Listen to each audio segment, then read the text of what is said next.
车辆行驶的时候有这个异响，听一下，就是这个噔噔噔的声音，不知道大家听到没有？不是特别明显。我们现在把轮子顶起来，空载运转。这么听的话，感觉是正常的。用手转动这个轮子，晃动感觉也没有什么问题。我们看一下另一边这个轮子，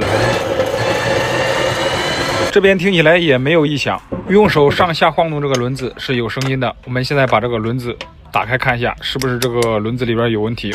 大概很有可能是这个轴承有问题，因为车主说这个如果拉货重载情况下特别明显。我们看一下。轮子拿掉之后，很明显这个轴承确实是有问题的。现在我们把这个刹车盘给它拆掉，看一下这个轴承，看一下一拉这个半轴就出来了，这个钢珠全部是掉在里边了。我们把这个钢珠拿出来，看一下里边有没有残留的这些钢珠，没有的话，我们现在就把这个轴承给它换掉。这个损坏的轴承外圈还留在上面，我们需要把它给取下来。用这个专用的工具取这个轴承外圈还是比较方便的。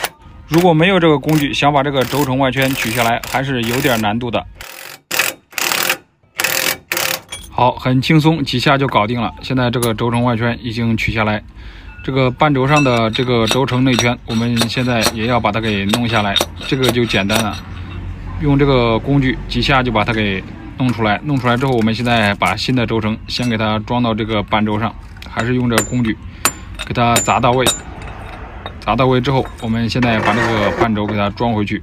安装这个轴承，好多朋友说往里边砸的时候，最好是砸这个轴承外圈，砸内圈很容易损伤这个轴承，所以呢，还是尽量砸这个外圈。好，我们轴承安装好之后，这个刹车盘也固定好了，轮子现在装上，这个轴承就给它换好了。